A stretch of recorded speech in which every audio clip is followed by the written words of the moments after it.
Hello everyone and welcome to episode 7 of the PvM Hub. If you're unfamiliar with the series, it is a collection of low requirement revolution guides focusing only on the main mechanics of each boss. Keep in mind that these guides will not be optimal, but simply a good starting point for beginners in their PvM journey. Today, we'll be looking at the great slumbering experiment herself, the Queen Black Dragon.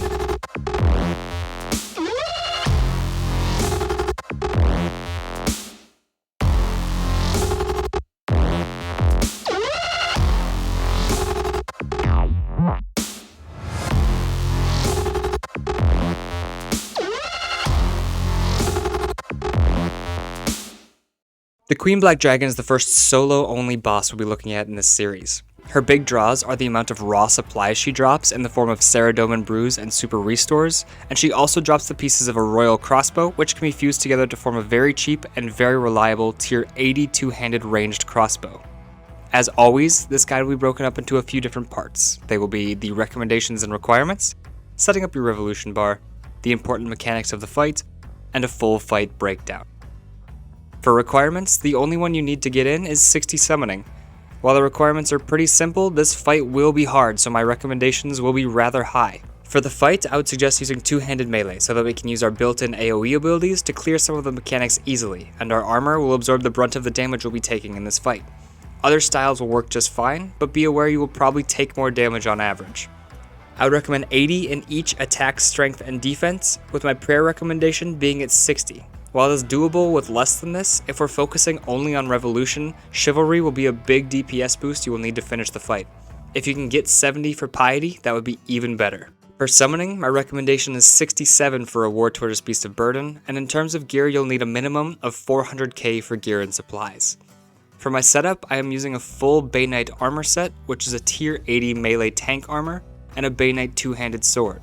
I have an Amulet of Glory and a Warrior Ring, and then feel free to use any cape you can get your hands on.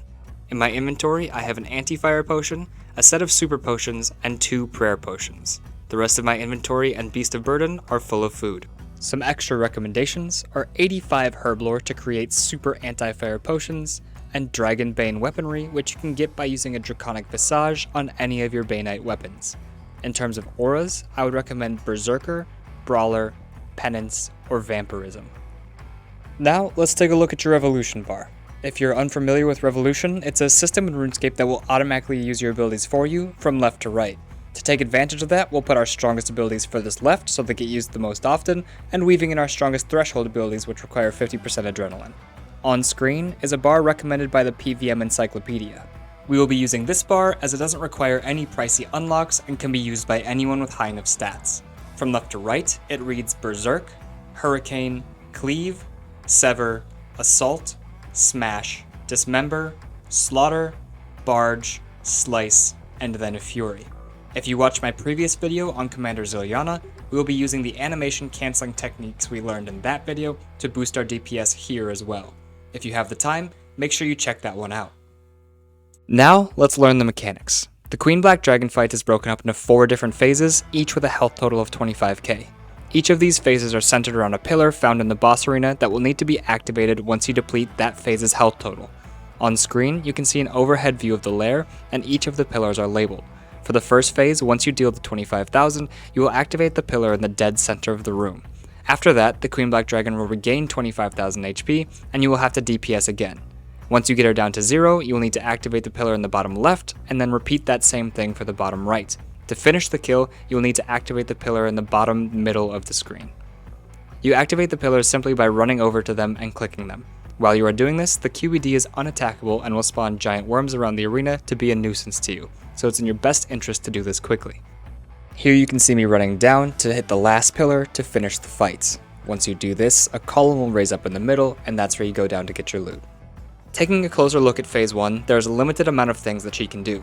She can either hit you with an auto attack, dealing either range or melee damage, hit you with a breath attack, dealing around 1600 damage if your anti-fire is active, or spawn a wave of fire, dealing 1850 per tick you stand in it. For this phase, and for the whole fight, we will be praying range. We do this because her range attack will deal more damage on average, and is more common, so we do our best to try and reduce the damage taken by it. Her breath attack is unavoidable damage, so we will simply be making sure our health is high enough to tank it at any given point. And for the firewall, there are a couple of different things we can do. Obviously, there's a gap in the fire that we can walk through. If you position yourself correctly in these gaps, you can avoid all the damage. The problem with that is that it can occasionally be hard, especially with RuneScape's tile system that is not always consistent. My preferred way of dealing with the fire is simply just to walk through it. If you time it correctly, the fire won't hit you at all, and even if you don't time it correctly, it will hit you for only one tick for a total of 1850 damage, similar to a high damage auto attack.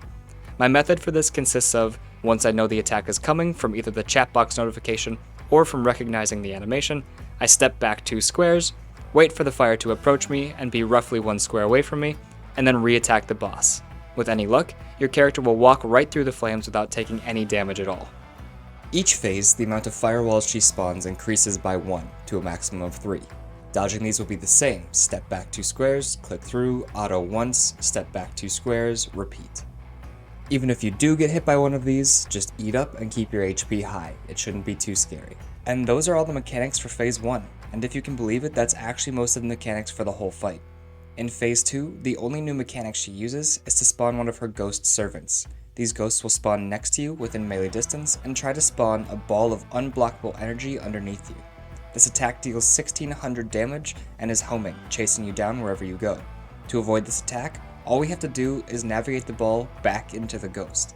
The best way to do this is to wait for the ghost to say their voice line and then click to the other side of them. Try not to be too quick at this. If you move before the attack starts, it will just spawn on the other side. After dodging this attack, your first priority should be killing the ghost. If you don't, the QBD will get a couple of different special attacks that both spell disaster for you. One of them will freeze time for a while she continues to attack you, and the other one will heal her rapidly. Don't let her get to use these, and just take care of the ghosts. In the following phases, she will use the same mechanic, but increase the amount of ghosts. The process is still the same. Walk to the opposite side of one. Once all the attacks are gone, take out the ghosts. On screen is an example from both Phase 3 and Phase 4. With Phase 4, it can be a little bit weird because the ghosts will spawn all over the arena, but simply taking 2 steps down right and then stepping back to your original position should almost always take care of all the attacks. And that takes care of Phase 2. Moving on to Phase 3, at the start of it, I would suggest going around and killing the giant worms that have spawned since the start of the fight. If you don't do this, you will take quite a bit of unnecessary damage throughout the rest of the fight. The changes in Phase 3 are that her breath attack will have 3 waves, and her ghost attack will spawn 2 ghosts. The new mechanic here is that she will occasionally change her hide to be resistant to melee and weak to mage in range, or weak to melee but resistant to mage in range. If she turns bright blue, she is weak to melee, and you can deal extra damage to her. If she turns dark gray and green, your melee attack will be very inaccurate. All in all, this mechanic doesn't really affect you too much, but if she does turn blue, feel free to manually activate your threshold abilities to capitalize on this chance. You end this phase by activating the pillar in the bottom right of the arena once her health drops to 0. And just like that, we're on to the last phase of the fight. The changes here are that her ghost attack will now have 4 ghosts instead of 2, and her fire breath will still only stay at 3 waves. Her new mechanic for this fight is a high damage fire breath attack that does a massive amount of damage in the middle of the arena and slightly less on the outsides. There's no way to fully avoid this attack, and even if you dodge it correctly, it will deal 5,600 damage to you over the 3 hits. Make sure you keep your health high during this phase, and when the attack comes, spam eat food as fast as you can. If you want, you can even bind your food to a keybind and mash that to eat as fast as possible. You can get really unlucky in this phase and have her do this breath attack multiple times. If that happens, don't feel bad teleporting out, you can always try again. At this point, just handle the mechanics as they come, DPS the boss, and in no time you'll see her health deplete to 0, and you can activate the pillar in the bottom middle of the room to finish your QBD fight. Now, just over 9 minutes into the video, we can take a look at and break down a full kill. Before we get into that though, I'd just like to take a second to say if you've enjoyed the video so far, please consider dropping it a like, and if you like more than one of my videos, please consider subscribing. I've also started streaming on Twitch, so if you'd like to PvM with me in person, you can follow me there at twitch.tv/zingy09. But enough shilling for now, let's get into a full kill. Starting from War's Retreats, I teleport to the Port Sarim Lodestone and head to the northwest. There's a cave here that you will enter, and you can head down towards the shortcut. If you have 50 agility, you can take this shortcut you see here. If you don't, it's a straight line straight to it, just follow this cave until the very end. If you take the shortcut, it'll put you right out next to the portal, and you can simply pass through. Getting into the kill, we can see that I've lowered my stats to match my base requirements, so I'll be using my strength and attack potions for this, but not my defense potion. I turn on Protect from range and Chivalry, and I drink my anti-fire potion. Starting the fight, I just let Revolution do all of the work.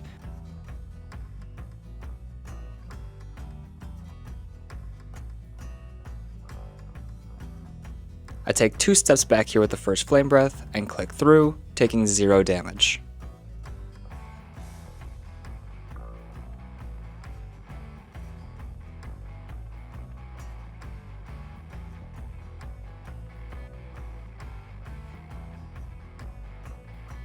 You can see that phase 1 is already done, so I'm using some threshold abilities to try and end it a little bit sooner.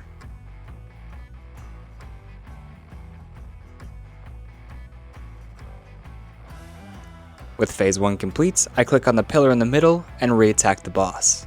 Now we're on to phase 2. If you remember, this is when he will start to spawn ghosts for the first time, and there we see it. I click to the opposite side, and it takes all of the damage of its own attack, and I use my AoE abilities to clear it and damage QBD at the same time. With this second wave of fire, I know there will be 2 waves, so I go through the first, and then I go through the second. I do take damage on both of these, but that's very minor. I can just eat twice and be back up to full health. And with that, the second phase is done, and I go to the bottom left and activate that pillar. Now I'll clear the grot worms so they don't deal extra damage to me throughout the fight. You can see he spawns Ghost on me. I simply walk back and then clear the second one with my AoE ability.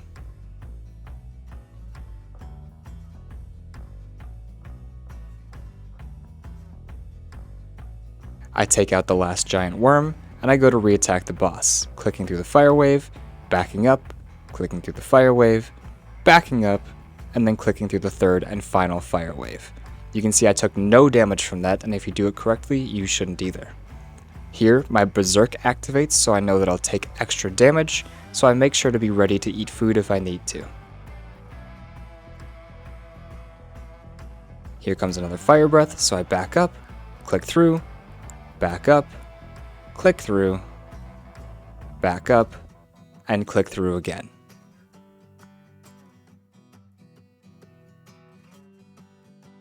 Just like that, phase 3 is done, and we're on to the final phase. Here I know that he has the very damaging fire breath attack, that his fire wave will be 3, and that he will spawn 4 ghosts.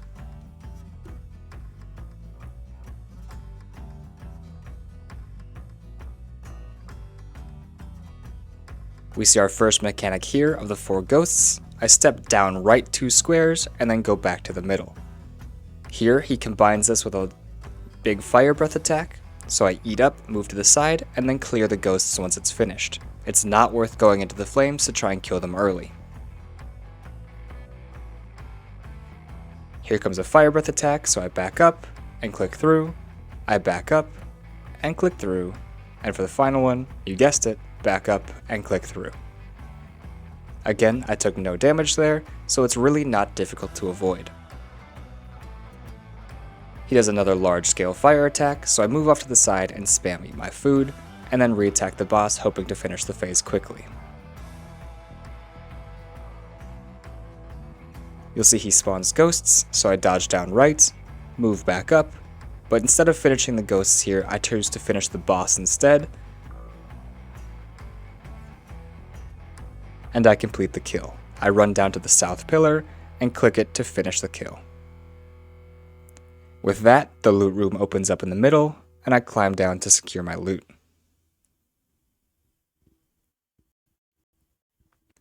Click this coffer in the middle to see what you got. In this case, I got a Draconic Visage, which got me about 1 mil in profits. I hope you guys have the same luck I did when I recorded this video. But with that, we have defeated the Queen Black Dragon for the first time and taken our first steps into higher level solo-only PvM.